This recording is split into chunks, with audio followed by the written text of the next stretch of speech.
Assalamualaikum warahmatullahi wabarakatuh. Selamat siang sahabat JIH. Kita kembali lagi di Health Talk Rumah Sakit JIH Solo.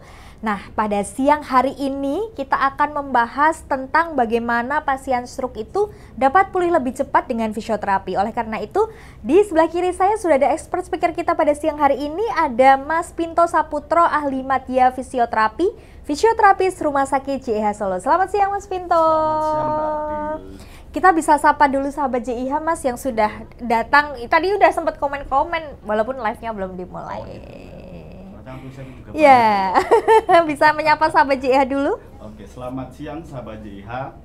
Perkenalkan saya Pinto Saputro, fisioterapis dari Rumah Sakit JIH Solo. Iya, Mas Pinto, ini kan banyak sekali akhir-akhir ini kasus stroke dan mulai viral ya, mulai viral kasus stroke. Kemudian pasca stroke itu masih ada beberapa terapi yang harus dilakukan untuk membantu pasien itu pulih. Nah, kalau dari Mas Pinto sendiri, stroke itu sebenarnya kondisi tubuh atau penyakit yang seperti apa sih Mas, secara umum? Oke, baik Mbak Adil ya.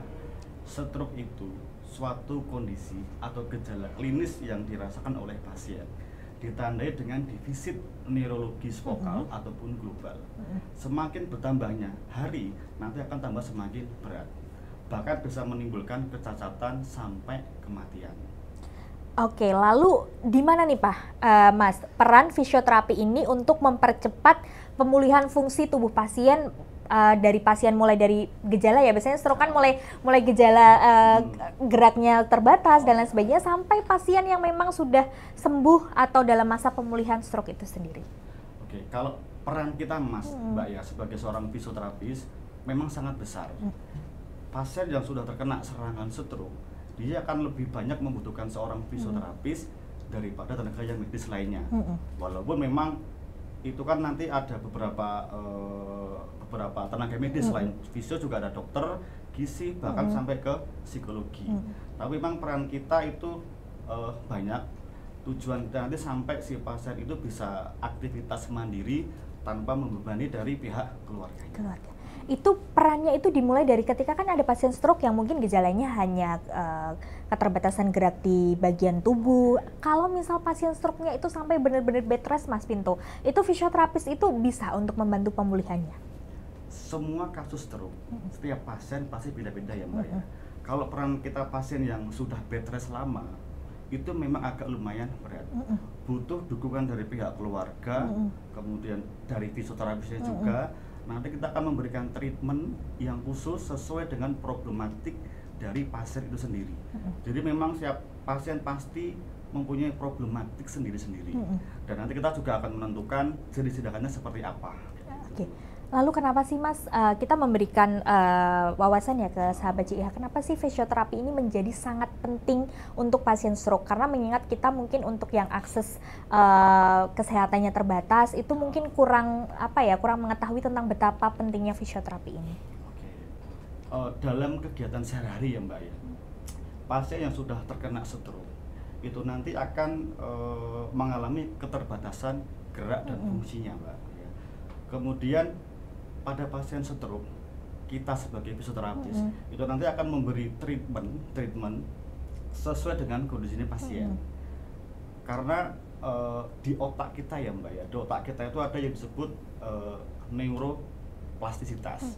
Itu artinya otak itu akan menyesuaikan dengan kondisi kita saat ini.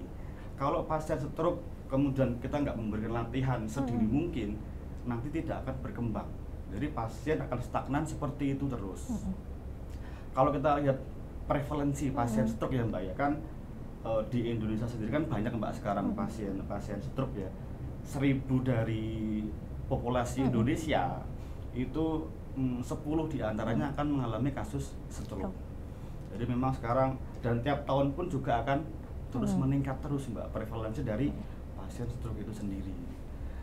Kalau tidak ditangani sedini mungkin, pasti nanti akan banyak sekali gangguan, kecacatan yang akan diterima oleh pasien itu sendiri.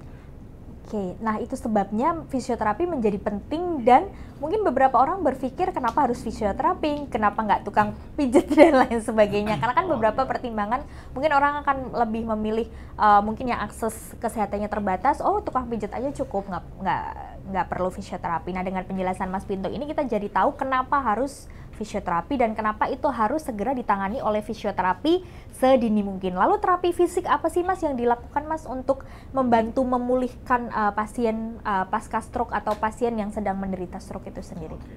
Terapi fisik yang kita berikan terhadap pasien stroke, Mbak, itu tergantung kondisinya juga, sudah berapa lama. Dalam kondisi akut, memang pasien stroke itu treatmentnya berbeda. Katakanlah stroke baru belum ada sebulan. Belum ada sebulan, treatmentnya tentunya berbeda dengan usia stroke yang sudah lebih dari 1 bulan.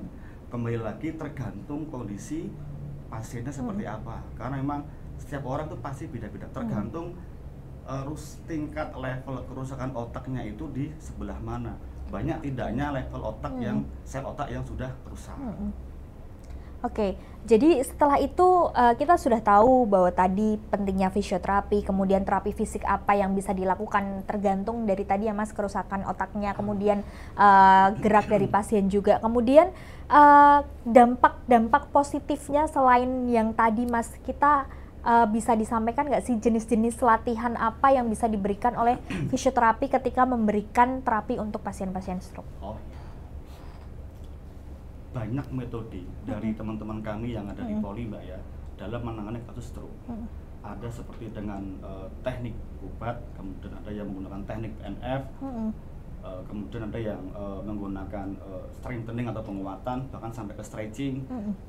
Jadi memang kita melakukan tindakan ke pasien itu paling banyak menggunakan pendekatan teorinya obat. Jadi itu sebuah teori yang memang digunakan terhadap pasien stroke. Karena memang kalau menggunakan teknik obat itu nanti akan cepat meningkatkan fungsi dari anggota gerak yang mengalami kelemahan. Selain itu kan kita juga menggunakan elektromedis, Mbak, ya. Selain menggunakan treatment latihan, kita juga menggunakan terapi elektromedis yang berfungsi untuk menstimulasi saraf-saraf yang mengalami kelemahan, seperti itu. Lalu ketika fisioterapis itu memberikan terapi latihan atau terapi fisik kepada pasien stroke, baiknya sikap keluarga seperti apa Mas untuk bisa membantu mempercepat katakanlah untuk penyembuhan pasien stroke atau mendukung penyembuhan itu sendiri? Kita, Mbak, ya, sebagai fisioterapis itu sebenarnya gini, Mbak, yang paling berat itu untuk memotivasi pasien. Ya, kalau hanya sekedar berobat kemudian latihan sih, kita insya Allah bisa. Cuman yang memang paling susah kita memotivasi pasien, kemudian bisa mensugesti pasien untuk sembuh, itu yang paling berat. Karena hampir sebagian besar kasus pasien yang memang mengalami stroke, dia pasti akan mengalami gangguan emosional, merasa putus asa, karena dia tahu, oh saya terkena stroke berarti nanti saya bakalan terkena cacat seumur hidup. Nah, peran keluarga memang dibutuhkan di saat di rumah. Kalau pasien tersebut berobat ke rumah sakit, kan kita tanganin sama petugas fisionya, kita beri edukasi, dan tentunya kalau sudah pulang ke rumah, tetap harus dilanjutkan latihan-latihan yang sudah kita ajarkan baik itu ke pasien maupun ke pihak keluarganya. Jadi memang harus ada kerjasama ya Mas dari pihak fisio, karena nanti kalau sudah kembali ke rumah memang ada latihan-latihan yang tetap harus dilanjutkan ya? Ya, memang harus, Mbak, ya, karena ibarat begini, Mbak, ya, kunci utama pasien stroke itu satu, memang harus latihan. Kedua itu harus semangat, dan ketiga memang harus sabar. Misalkan pasien itu berobat sampai ke luar negeri pun, cuman kalau di rumah dia nggak mau latihan, kemudian nggak mau dilakukan tindakan fisioterapi, Mbak, ya, nanti pemulihan untuk ekstremitas yang mengalami kelemahan juga akan semakin lama. Kalau lama nggak dilatih, nanti akan timbul kontraktur, timbul kekakuan otot pada anggota geraknya. Akhirnya nanti akan menjadi beban dari dia sendiri, bahkan sampai ke keluarganya, kayak gitu, Mbak. Oke, lalu dalam kondisi apa Mas? Biasanya Mas Pinto kan sudah menangani beberapa kasus. Dalam kondisi apa yang sebenarnya keluarga itu harus mulai ke fisioterapi sejak awal? Katakanlah untuk pasien-pasien yang memang sudah didiagnosis sama dokter, mungkin hipertensi, kemudian stroke pada tahap awal ini. Kondisi yang seperti apa kayak udah seperti ini harus segera di fisio? Oh iya, baik. Kita lihat ciri-ciri dulu ya, Mbak, ya. stroke itu kan serangan, ya. Sebelum serangan stroke itu kadang ditandai dengan hipertensi, kemudian ada ditandai dengan gangguan irama jantung, kemudian ditandai dengan kadar gula yang memang sangat tinggi. Nah, kapan tenaga fisioterapis itu mulai masuk ke situ? Setelah dia terkena serangan stroke, mau nggak mau dia harus ke rumah sakit dulu, Mbak. Jadi ada singkatan, Mbak, ya. Jadi kita di lapangan itu kita punya singkatan untuk mengingat kita ciri-ciri orang yang terkena serangan stroke. Itu ada singkatan namanya segera ke RS. Segera ke RS itu mempunyai dua makna ya, Mbak, ya. Yang pertama itu singkatan yang pertama itu senyum, ya. Ketika kita melihat orang mengalami senyumnya asimetris, Mbak. Asimetris itu kan kalau kita senyum ngobrol, tapi yang satu mencos, yang satu biasa. Itu tanda gejala pertama. Yang kedua tadi segera gerakan dari anggota gerak kita. Misal kita ambil contoh di tangan, Mbak, ya, disuruh angkat ke atas dua-duanya. Kalau salah satunya ada yang tertinggal atau lebih lambat, berarti ada gejala terkena serangan stroke. Kemudian segera ra itu bicara, ya. Kalau kita melihat orang yang punya serangan stroke, kalau dia ngobrol, Mbak, itu kadang dia agak seperti nyeret-nyeret, agak sedikit pelo. Jadi karena pas ngobrol, pas berbicara itu kan lidahnya getarannya nggak begitu banyak, Mbak, makanya seperti pelo. Kemudian ke itu kesemutan. Jadi salah satu anggota gerak kita mungkin mengalami kesemutan, kemudian rasa baal, kebas, itu juga bagian dari salah satu ciri serangan stroke. Kemudian RS, ya, R itu rabun atau pandangan kita mungkin double, atau melihat sesuatu itu agak buram dan tidak fokus. Dan SS yang terakhir itu sakit kepala. Sakit kepalanya tipenya orang stroke itu kan sakit kepala yang nyerinya hebat, Mbak, ya. Jadi belum pernah dirasakan sebelumnya. Kalau sudah mengalami hal seperti itu, langsung segera ke rumah sakit. Tentunya rumah sakit yang mempunyai dokter spesialis saraf yang bagus. Karena memang penanganan stroke itu kan ada di Mbak? Ada golden periodnya, Mbak, ya. Jadi kalau kita menemui pasien stroke tidak segera dibawa ke rumah sakit, bahkan lebih dari 4,5 jam ke atas, sudah dipastikan nanti banyak gejala sisa yang akan diderita oleh pasien tersebut. Karena memang setiap detik, setiap menit pasien yang sudah terkena stroke, kalau nggak segera dikasih pengencer darah di rumah sakit, Mbak, nanti kan suplai darah di otaknya juga semakin berkurang, banyak sel-sel otak yang mati. Kalau mati otomatis tingkat kerusakan selnya juga banyak, maka gejala sisanya pun juga semakin banyak. Termasuk juga bisa memberatkan semuanya, tidak hanya fisio ya, Mbak, baik keluarga ataupun yang lain juga akan mengalami dampak sosialnya juga seperti itu. Oke, berarti dengan ketika anggota keluarga kita sudah dipastikan nih sama dokter, oh terkena serangan stroke, kemudian ada memang organnya yang memang bermasalah seperti tidak bisa mengangkat dan lain sebagainya, tidak bisa berjalan, harus memang segera langsung di fisio ya, Mas, karena semakin berat kondisinya tadi, memulihkannya juga semakin berat ya? Iya, Mbak, semakin lama. Jadi memang kan stroke macamnya banyak, Mbak. Jadi kalau dia sudah masuk ke rumah sakit dan belum lebih dari 4 jam, kemudian sudah dapat penanganan yang tepat di IGD rumah sakit, nah nanti kita bisa masuk menangani pasien tergantung kondisi pasien juga. Rata-rata bisa 2-3 hari. Kalau memang KU dari pasien itu bagus, ya kita bisa masuk untuk memberikan treatment sesuai dengan kondisi pasien saat itu.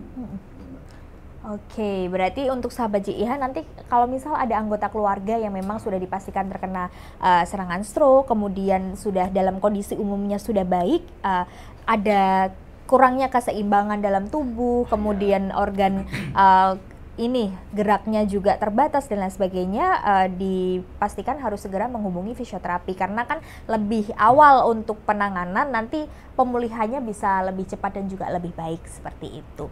Lalu Mas, risiko fisioterapi kalau misal menunda-nunda selain tadi kondisinya menjadi semakin berat, tingkat pemulihannya memang semakin kecil ya, Mas? ketika ditunda? Maksudnya ibaratnya sudah, pasien sudah pulang dari rumah sakit, sudah tahu kalau ini ada keterbatasan anggota gerak, tapi menunda-nunda untuk melakukan fisioterapi, itu memang apa ya, penyembuhannya atau tingkat kembali pulihnya semakin kecil? Bisa dibilang seperti itu ya Mbak ya. Dalam penanganan pasien stroke bagi fisioterapis Mbak ya, kita sendiri pun juga punya periode emasnya. Jadi setelah dia serangan sampai 6 bulan pertama itu masa-masa yang paling bagus untuk dilakukan tindakan fisioterapi. Semakin dini semakin cepat tindakan fisioterapinya akan meminimalisirkan terjadi kecacatan yang berlebihan. Jadi karena gini Mbak, semua kasus stroke itu tergantung penanganan di awalnya. Ketika pasien stroke di awal dia tidak segera ke rumah sakit, kan banyak sel otak yang rusak Mbak itu. Otomatis banyak juga anggota gerak ataupun kerusakan sel-sel saraf yang mengakibatkan tangan dan kaki juga semakin berat untuk digerakkan. Jadi kalau memang segera ditangani, kemudian pasien juga di rumahnya juga semangat untuk latihan, keluarga juga mendukung, ya tujuan kita nanti kan pasien bisa aktivitas mandiri lagi tanpa memerlukan bantuan dari orang lain. Walaupun Mbak ya, walaupun ya semua pasien stroke itu pasti ada gejala sisa. Karena kerusakan sel-sel di otak itu kan irreversible Mbak ya. Jadi kalau sel otak sudah rusak, memang ada gejala sisa. Dan gejala sisa itu pun setiap orang juga pasti berbeda-beda. Jadi nggak ada yang sama. Banyak juga Mbak pasien yang ke kami, Mas lah pasien si A itu kan stroke, terapi di sana sudah bisa naik motor sendiri, Mas, kok saya belum? Nah, kita tarik ke belakang Mbak, dulu pas kena serangan itu langsung dibawa ke rumah sakit apa enggak, kemudian tipe stroke-nya dia yang seperti apa juga, itu juga berpengaruh terhadap pemulihan itu sendiri di belakangnya nanti Mbak. Oke, Mas Pinto, ternyata banyak banget yang sudah bertanya, Mas. Kita coba mengakomodir pertanyaan netizen ini, sahabat JIH semua. Pertanyaan yang pertama, izin bertanya, apakah stroke diharuskan fisioterapi? Bagaimana dengan stroke yang sama sekali tidak bisa bangun dari tempat tidur? Tadi kita sudah bahas ya, Mas, yang memang pasiennya itu bed rest. Kenapa sih ini, kita mungkin bisa ulang kembali, kenapa harus fisioterapi? Oke, bagi pasien yang bed rest Mbak ya, karena gini, kalau pasien itu bed rest lama, kemudian dia itu jarang melakukan gerakan, maka kondisi umum atau KU dari pasien itu sendiri akan semakin melemah dan melemah. Nah, fungsi fisioterapi pada pasien bed rest ya, itu satu, untuk menjaga ROM. ROM itu kan luas gerak sendinya. Luas gerak sendinya, kalau dia nggak pernah digerakkan, otomatis kaku. Kalau kaku, nanti otot-otot di sekitar sendi tersebut akan mengalami pemendekan atau kontraktur. Kalau sampai kontraktur, ya nanti akan membentuk pola stroke yang sampai tangannya nekuk seperti ini Mbak. Itu kan level tertinggi dari pasien stroke. Kalau sudah tangannya sampai nekuk seperti ini, ya itu juga akan mengganggu aktivitas pasien itu sendiri. Jadi peran fisio terhadap pasien yang bed rest lama untuk mencegah kontraktur sama menjaga luas gerak sendinya biar tidak semakin kaku. Dan tentunya untuk menjaga keadaan umum pasien, jadi mulai dari tensi, kemudian pernafasannya, kalau otot-otot pernafasan, kemudian anggota gerak jarang digerakkan, nanti akan ada komplikasi tambahan lagi Mbak, dan itu akan memperberat kondisi stroke-nya pasiennya.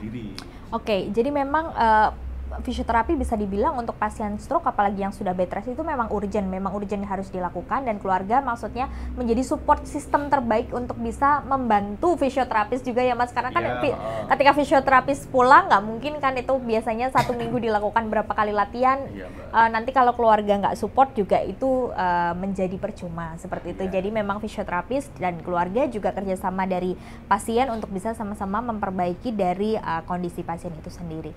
Pertanyaan berikutnya Mas Pinto, apakah fisioterapi perlu dilakukan untuk pasien pasca stroke serangan otak depan, serta bagaimana sih penanganannya? Secara umum, penanganan stroke atau latihan-latihan yang bisa dilakukan untuk melengkapi tadi penjelasan Mas Pinto tentang terapinya. Kalau di pertanyaan itu kan diletak di bagian depan ya Mbak ya.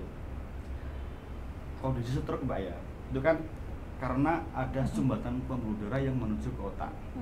Otak sendiri itu kan memang dibagi bermacam-macam area. Ada yang depan, samping, belakang, samping kanan dan samping kiri.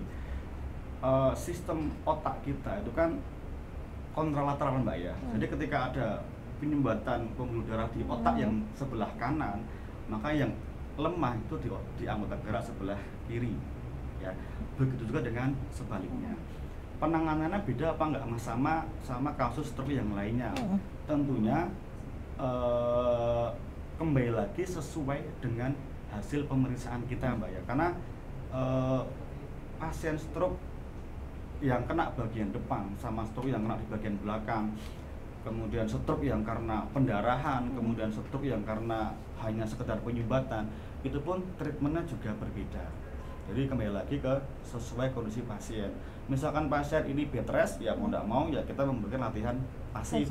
Latihan pasif itu ya karena pasien memang belum bisa gerak sendiri, jadi kita sebagai fisioterapis melakukan gerakan pasif terhadap pasien tersebut.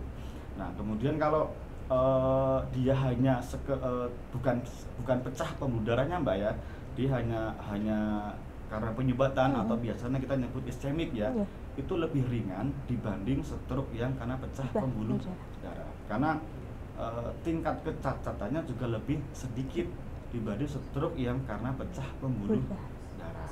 Seperti itu Mbak. Oke, jadi keluarga juga harus menyadari betul, nanti bisa dikonsulkan ke dokternya ya Mas untuk kondisi stroke dari pasien berbeda gitu. Jadi jangan nanti dibandingkan dengan progres pasien stroke yang lainnya, seperti itu. Lalu Mas tanya lagi, izin bertanya, semisal terasa lemes pada separuh wajah seperti mengangkat alis tidak bisa dan minum tumpah, tapi tangan dan kaki tidak lemas, apakah itu termasuk stroke juga? Itu sampai separuh wajah Mas tidak bisa mengangkat alis. Oh iya, baik Mbak. Gejala stroke kan tadi pertama salah satunya ada asimetris di wajah Mbak ya. Ciri khas stroke kalau yang mungkin yang ditanyakan sama di Instagram Mbak ya, itu kan beda. Karena ciri-ciri kalau stroke di wajah itu enggak ada gangguan di wajah Mbak ya, itu dia mengangkat alisnya itu bisa. Cuman kalau sampai angkat alis tidak bisa, mata kemudian membuka mulut juga agak terlambat, bibir merot sama tadi minum agak tumpah, itu bukan karena gejala stroke, tapi karena kelemahan nervus facialis Mbak ya, atau biasanya kita nyebut gangguan Bell palsy. Jadi gangguan Bell palsy sama wajah merot karena stroke itu berbeda. Ciri khasnya di dahi Mbak, di dahi. Karena kalau stroke itu kan tidak hanya satu gejala, jadi dia ada gejala klinis yang lainnya. Kalau anggota geraknya masih bagus, kemudian tensinya pun stabil, bicaranya pun juga jelas, kemudian nggak ada keluhan yang lain, itu mengarahnya ke Bell palsy. Jadi agak beda, dan letak kerusakannya pun juga berbeda. Kalau stroke kan memang karena letak kerusakannya ada di daerah otak Mbak ya. Kalau yang Bell palsy itu dia kerusakannya di saraf perifer di bawah telinga sini ya. Biasanya karena memang paparan dingin, kemudian sering kena AC, akhirnya sarafnya melemah, terjadilah merot seperti itu. Mas, menindaklanjuti tadi masalah Bell palsy ini mungkin di luar dari pembahasan kita stroke, tapi mungkin Bell palsy ini menjadi kasus yang sering terjadi. Nah, ketika kondisi seperti itu, hal yang harus segera dilakukan apa? Apakah harus segera langsung ke fisioterapi karena takut kondisinya semakin memburuk atau bagaimana? Bell palsy itu sendiri kan memang karena kelemahan dari saraf wajah, karena terpapar dingin dalam waktu yang lama. Tindakan pertama ya memang jangan panik dulu Mbak ya, jangan panik dulu, langsung aja periksa ke dokter terdekat. Tentunya kalau bisa ke dokter spesialis saraf. Nanti setelah pasien tersebut periksa ke dokter saraf, dikasih penjelasan sama dokter sarafnya, kemudian nanti dokter sarafnya menganjurkan untuk tindakan fisioterapi. Ya segera setelah diperiksa, lebih baiknya langsung segera dilakukan tindakan fisioterapi, karena untuk menstimulasi sarafnya, untuk relaksasi otot wajahnya. Karena kalau sampai terlambat nanti ya ada, kalau penanganannya terlambat Mbak, nanti bisa sampai tidak bisa untuk pulih 100%. Tapi kalau Bell palsy sendiri Mbak, itu bisa sembuh 100%, karena dia yang rusak bukan dari sel otaknya. Hanya mengalami kelemahan. Tapi kalau wajah merot karena stroke, biasanya juga ada gejala sisa. memang tugas kita kan meminimalisir gejala Gejala sisa sisa. itu sedikit mungkin, Mbak. Jadi ya memang gampang-gampang susah, Mbak, Iya, ya, pasien betul. stroke ini gitu. Kita kan fokusnya untuk fisioterapis ini sendiri untuk meningkatkan kualitas hidup pasien ya Mas Betul ya, sekali, bisa Mbak. kembali beraktivitas Nah. kembali dan juga dari yang mulai mungkin bergantung dengan keluarga menjadi bisa melakukan aktivitas sendiri. Nah, Mas Pinto, apakah hanya stroke atau penyakit lain seperti saraf kejepit yang juga bisa melakukan fisioterapi? Bisa, Mbak. Jadi kan kami fisioterapi di Rumah Sakit JIH Solo itu kan selain menangani kasus saraf stroke ya, kita juga bisa menangani kasus yang ada kaitannya di gangguan saraf baik tulang belakang ataupun di anggota gerak yang lainnya. Jadi kesimpulannya bisa, Mbak, kita kalau tidak hanya stroke ya, gangguan tulang belakang seperti saraf kejepit pun kita juga bisa. Lalu tadi menindaklanjuti Mas Pinto tadi untuk anjuran fisioterapi di rumah sakit dan lain sebagainya. Lalu ketika pasien pulang, apakah dari Rumah Sakit JIH Solo ini sendiri menyediakan layanan home care atau home service datang ke rumah pasien? Karena kan untuk fisioterapi ini sendiri nggak mungkin dong Mas, cuma 1, 2, sampai 3 kali aja sudah selesai gitu. Kalau misal kondisinya pasien setelah rawat inap memang membutuhkan banyak treatment lagi. Kita di Rumah Sakit JIH Solo, Mbak, ya, ketika pasien itu sudah diperbolehkan pulang dengan kondisi pasca stroke, memang seharusnya dilanjutkan tindakan fisioterapinya baik di rumah ataupun pasien pergi ke rumah sakit. Kita di Poli juga bisa melakukan home visit atau home care ke rumah pasien selama selama kasusnya itu masih bisa ditangani dengan home care, ya nanti kita bisa lakukan itu, Mbak.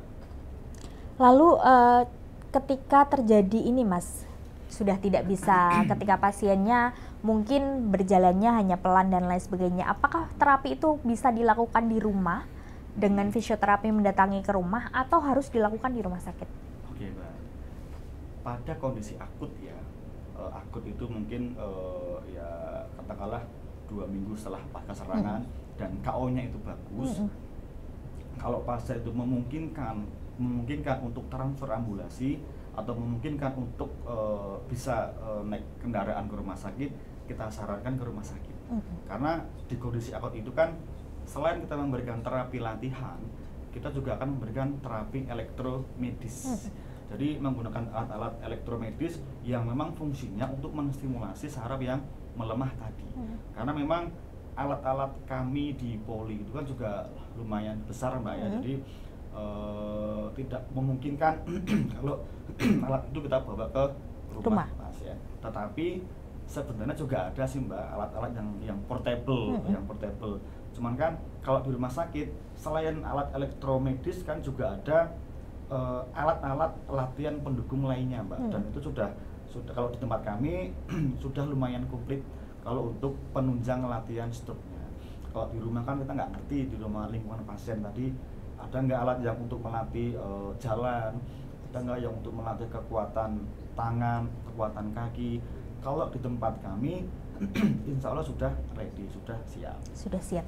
Lalu ketika fisioterapi itu dilakukan di rumah atau sudah bisa dilakukan home care dan lain sebagainya itu Mas, lalu apa yang harus dilakukan keluarga di rumah Mas? Latihan-latihan seperti apa yang memang harus dilakukan terus-menerus untuk pasien stroke?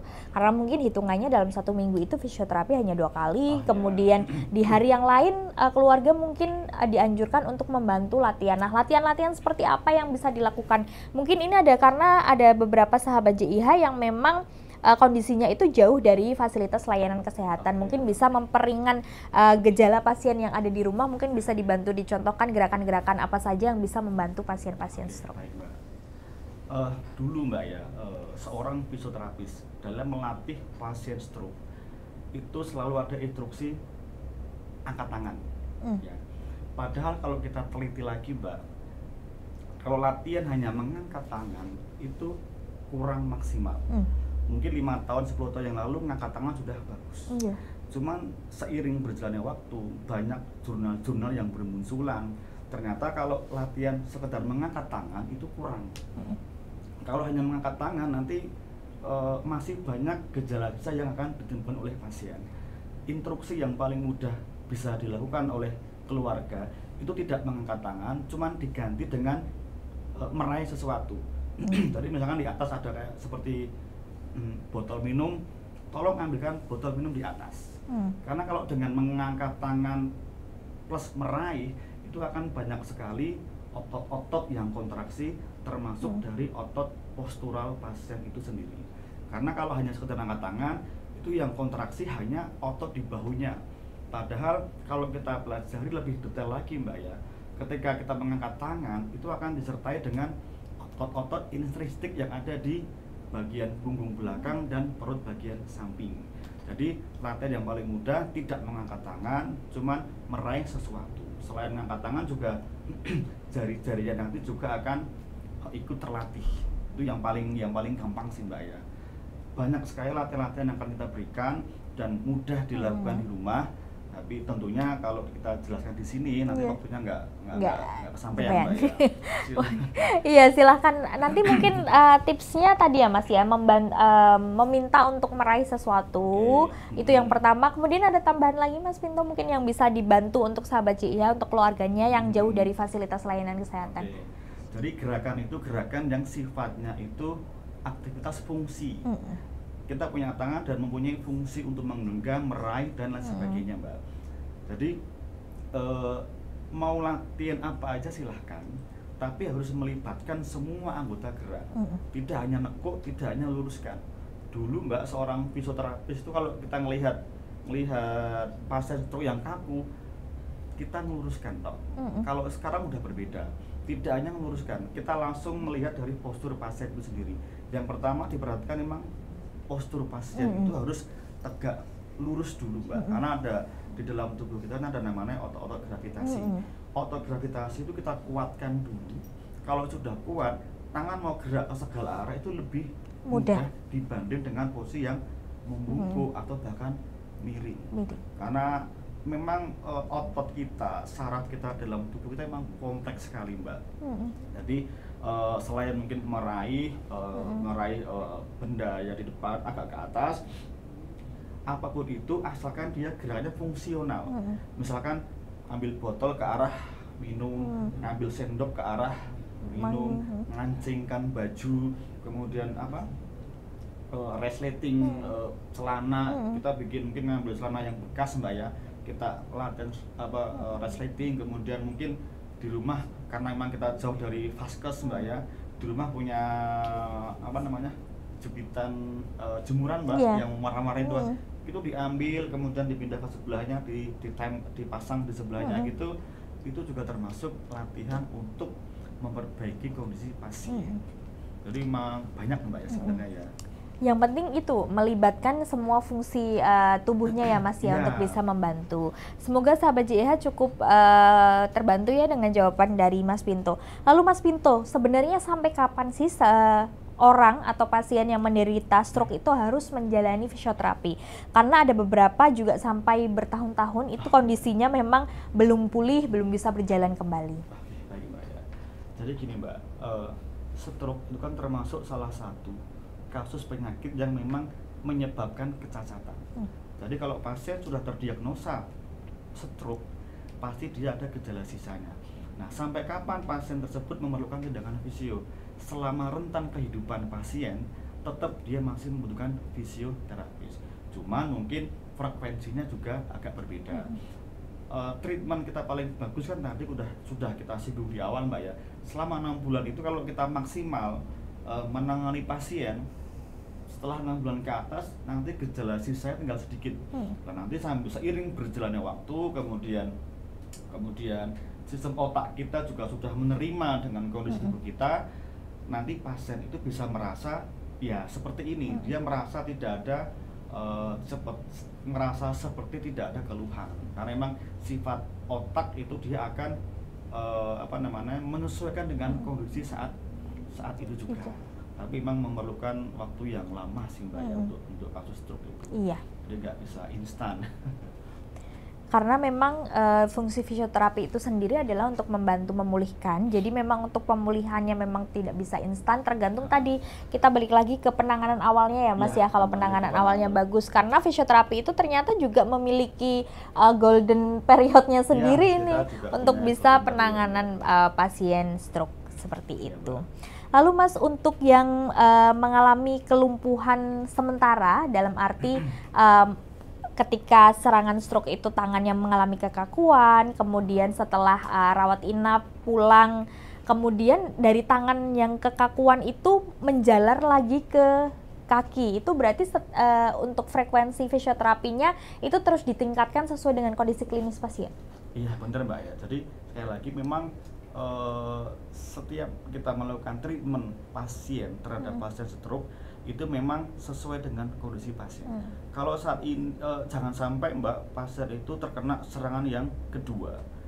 Banyak juga pasien kami yang kena serangan stroke itu sampai 2-3 kali, bahkan ada yang sampai 4 kali. Kalau sampai lebih dari sekali terkena serangan stroke, berarti dia memang nanti gejala sisanya atau tingkat kecacatannya juga semakin banyak, dan pemulihannya pun juga semakin lama, Mbak.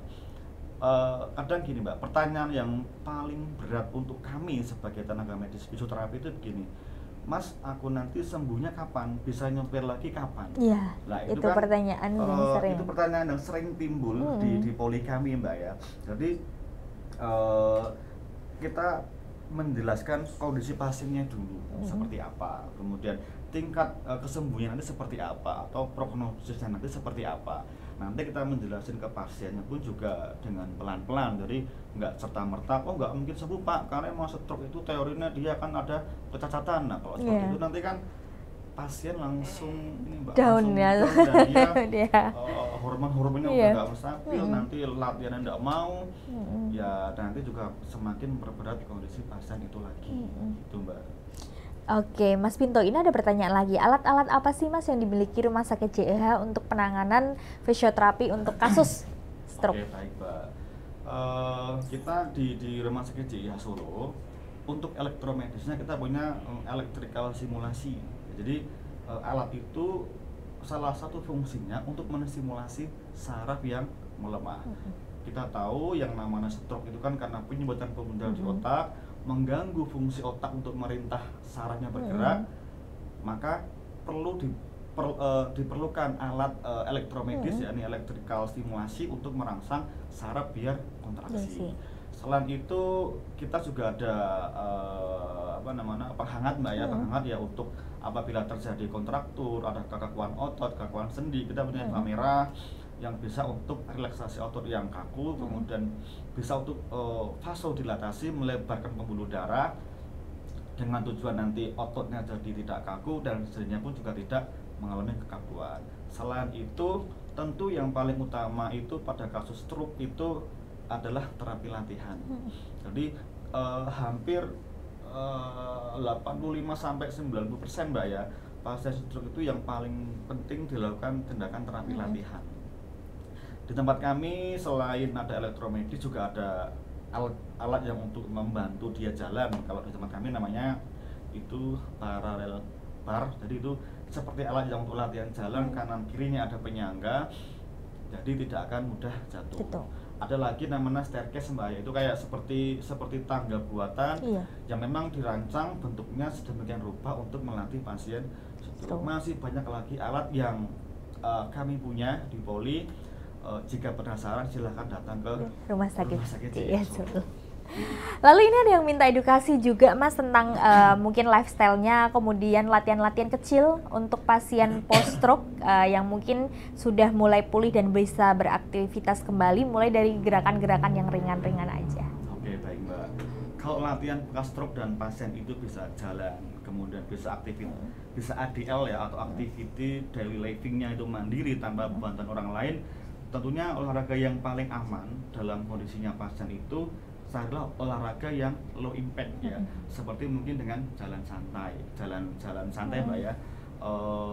Jalan santai itu kan olahraga yang paling murah dan efeknya pun juga paling bagus. Selain untuk melatih gerak dan fungsi, juga untuk mempertahankan fungsi jantung dan bisa untuk menghilangkan endapan-endapan, atau mungkin jika dalam pembuluh darah pasien itu banyak lemak-lemak yang berhenti di situ, bisa untuk menghancurkan lemak yang ada di dalam pembuluh darah tersebut. Jadi kalau untuk latihannya contohnya apa ya, paling aman tetap jalan sehat, itu yang paling bagus.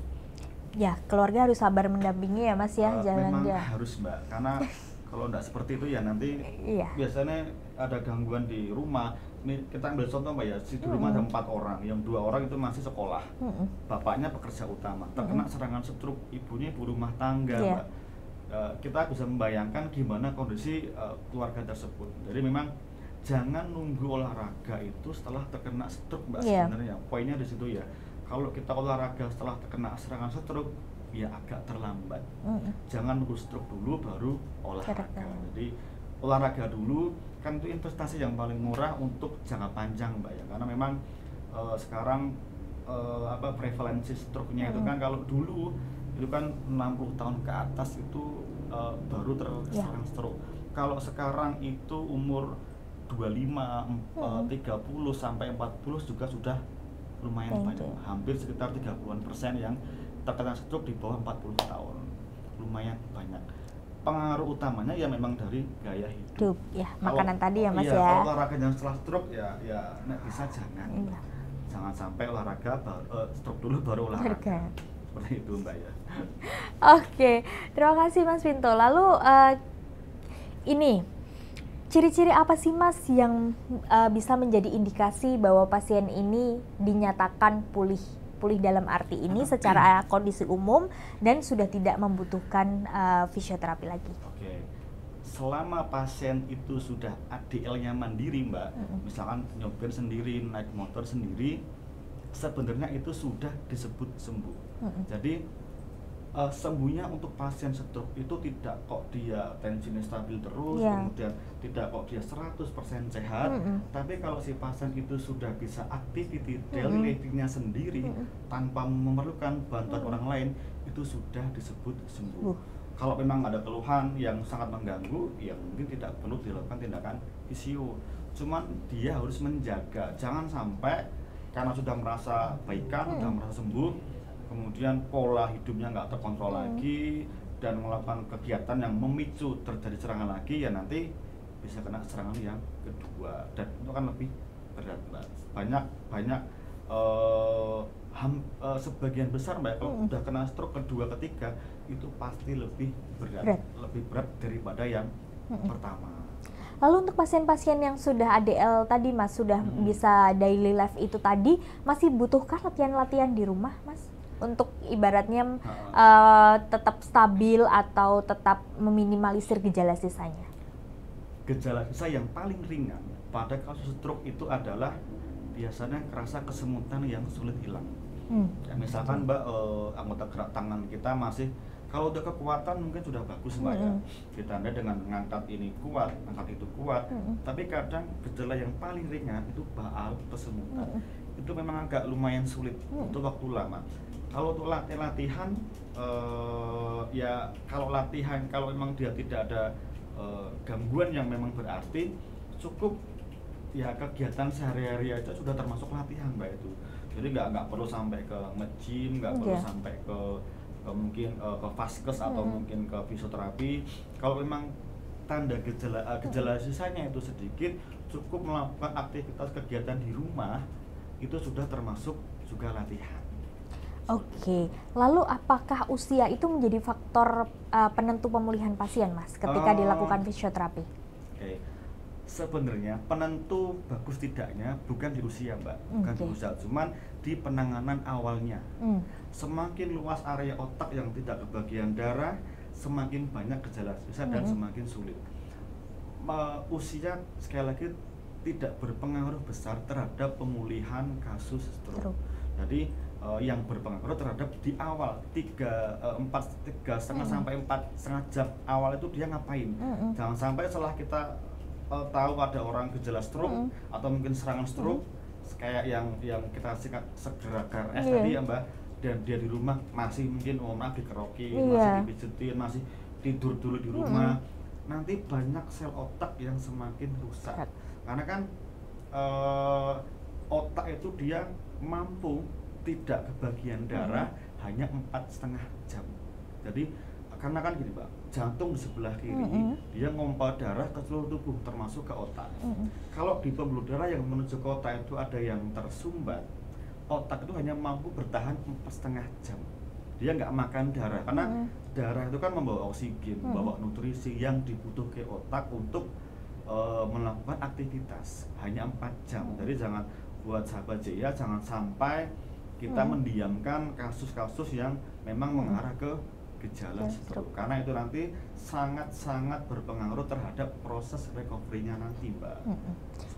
Jadi walaupun usia lanjut, kalau misal di golden periodnya tadi di awal sudah terselamatkan, nanti untuk pemulihannya memang tidak bisa dibandingkan dengan misal usia muda yang tapi telat penanganan ya Mas Pinto ya? Tidak bisa, Mbak. Sekali lagi tergantung penanganan di awal dan tergantung dari jenis stroke-nya. Ya, karena stroke itu kan ada 2 jenis, Mbak ya, tadi pecah dan penyumbatan. Kalau yang pecah itu biasanya ciri-ciri atau gejala awalnya itu dia akan mengalami sakit kepala yang sangat-sangat hebat, bahkan sampai pingsan, bahkan sampai koma. Itu karena pecah. Biasanya kalau pecah itu kan karena ada mungkin aneurisma, Mbak ya, jadi pembuluh di otak itu ada yang kayak melendung kemudian pecah. Nah, pecahnya pun juga ada di intracerebri, ada di subarachnoid atau di lapisan di atas otak dan di bawah tengkorak. Jadi kalau stroke-nya itu karena pecah pembuluh darah itu agak lumayan sulit dibandingkan dengan stroke yang hanya penyebabnya karena penyumbatan pembuluh darah.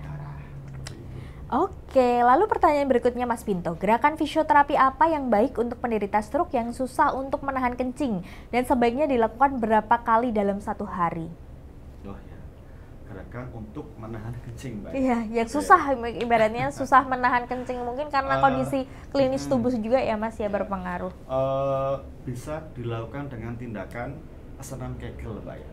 Senam Kegel itu mungkin sebagian besar sudah tahu, Mbak ya. Ada banyak gerakan sebenarnya. Kita biasanya menyebutnya bladder bowl exercise atau senam Kegel.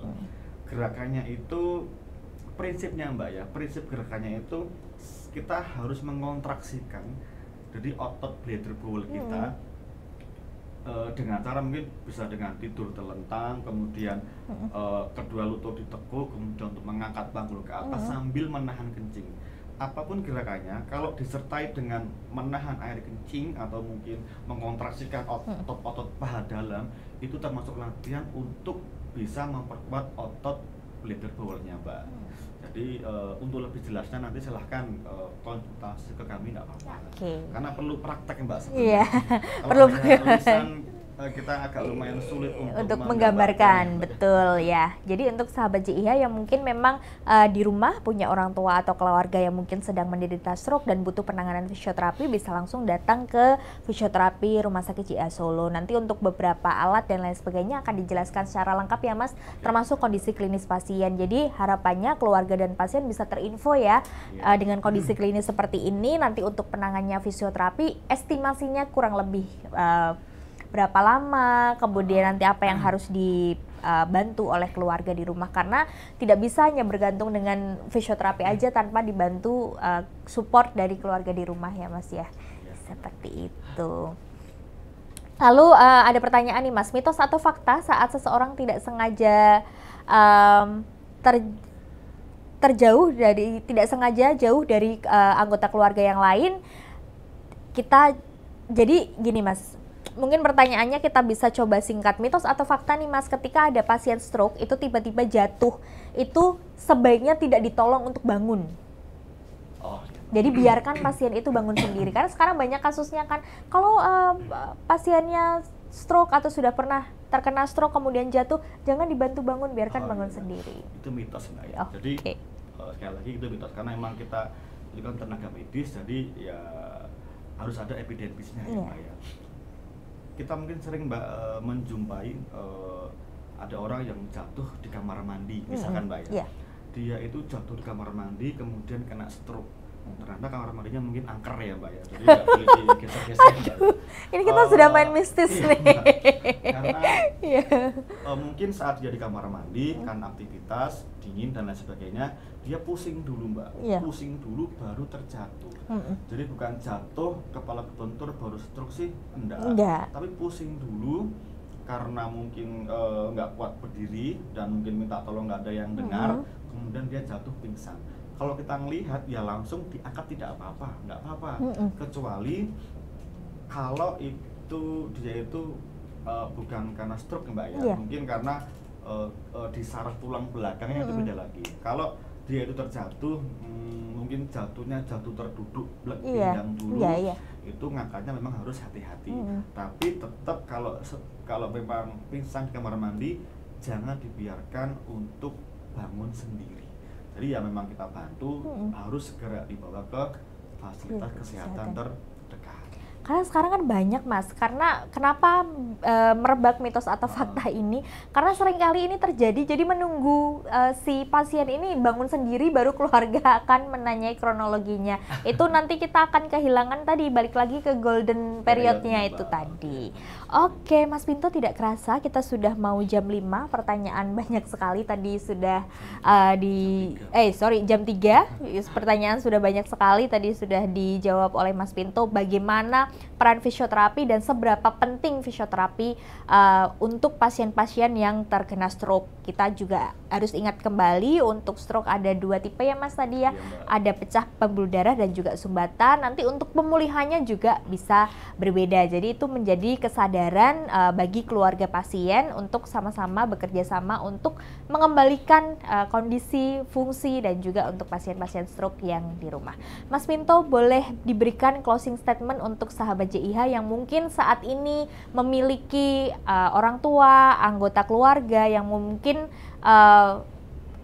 punya hipertensi dan lain sebagainya untuk bisa lebih hati-hati, atau justru pernah terkena serangan stroke atau saat ini sedang mengalami serangan stroke. Close statement dari kami Mbak ya. Jadi dari tadi kan kita membahas peran fisio setelah terkena serangan stroke.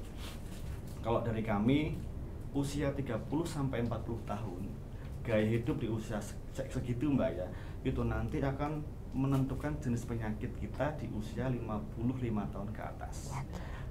Kita jangan nunggu terserang penyakit dulu, kemudian baru mengontrol gaya hidup, tapi mulai usia 30-40 tahun itu harus benar-benar mengontrol gaya hidup, mulai pola makan, bisa manajemen ataupun mengontrol stresnya, kemudian mengontrol pola makan, kemudian olahraga. Itu kalau tidak dikontrol dari usia 30-40 tahun, ya nanti usia 55 ke atas kalau kita baru olahraga sudah agak terlambat, karena organ kita sudah mulai rusak. Jadi gaya hidup kita memang harus benar-benar diperhatikan. Jadikanlah gaya hidup sehat itu sebagai kebutuhan kita, bukan sebagai tambahan Mbak ya, tapi usahakan gaya hidup yang sehat itu dibuat seperti kebutuhan kita sendiri. Oke, lalu bisa ditambahkan Mas untuk himbauan untuk keluarga atau mungkin pasien-pasien yang saat ini pasca serangan stroke untuk bisa semangat terus menjalani latihan untuk pemulihan fungsinya. Kalau kita memang sudah bertemu atau menjumpai, bahkan itu dari salah satu anggota keluarga kita sendiri Mbak, tugas kita bagi yang sehat harus selalu memotivasi orang tersebut agar tetap semangat untuk latihan. Kalau dari yang sehat tidak bisa mengontrol Mbak ya, nanti dua-duanya juga akan yang mengalami kesulitan. Yang sakit tambah semakin berat kondisinya, yang sehat jadi semakin berat untuk menemani, bahkan untuk istilahnya untuk memberi perawatan terhadap anggota keluarga kita yang mengalami gangguan stroke itu tadi. Jadi tetap memberi semangat, dukungan penuh terhadap anggota keluarga kita atau yang teman kita yang mengalami gangguan stroke tersebut. Oke, dan mungkin segera untuk bisa datang ke fisioterapi ya Mas, untuk bisa dibantu penanganan dan juga pemulihannya untuk tadi kembali ke ADL ya Mas ya, bisa daily living kembali, bisa mandiri kembali. Lalu Mas Pinto, jam operasional fisioterapi Rumah Sakit JIH Solo bisa dibantu spilkan ke sahabat JIH? Kita di hari Senin sampai hari Sabtu pelayanan fisio mulai jam 8 pagi sampai jam 8 malam. Ya. Kita jam 8 malam sudah close, Kemudian di hari Minggu kita buka satu shift Mbak ya, di jam 8 sampai jam 1 siang. Jam 8. Oke, jadi Senin sampai Minggu semuanya full sahabat JIH, jadi bisa datang nanti Senin sampai Jumat di jam 8 pagi sampai jam 8 malam. Lalu yang sibuk di hari Senin sampai Jumat bisa datang di hari Minggu jam 8 sampai jam 1 siang. Baik sahabat JIH, terima kasih sekali untuk kehadirannya sore ini menyaksikan live Health Talk Rumah Sakit JIH Solo. Kita punya 4 pemenang giveaway. Ada yang pertama ada @indahnau, yang kedua ada Astuti Yuniati, yang ketiga ada @rika_indrawat1, dan yang keempat ada @sekaroliana. Baik, terima kasih sekali sahabat JIH sudah menyaksikan live Health Talk kita pada sore hari ini. Terima kasih juga Mas Pinto yang sudah sharing betapa pentingnya fisioterapi untuk pemulihan pasien pasca stroke agar bisa pulih lebih cepat, dan juga untuk keluarga-keluarga yang sedang mendampingi pasien-pasien stroke untuk bisa terus semangat, dan juga meminta bantuan kepada medis untuk bisa membantu memulihkan dan juga memperingan gejala dari pasien stroke itu sendiri. Baik, terima kasih sahabat JIH. Mohon maaf apabila ada kesalahan dan juga kekurangan pada live Health Talk kita pada sore hari ini. Sampai jumpa lagi di live Health Talk Rumah Sakit JIH Solo. Minggu depan kita akan membahas tentang kenapa sih nyeri itu menjadi penting. Nanti dengan expert speaker kita, ditunggu aja. Sampai bertemu di Health Talk minggu depan. Wassalamualaikum warahmatullahi wabarakatuh.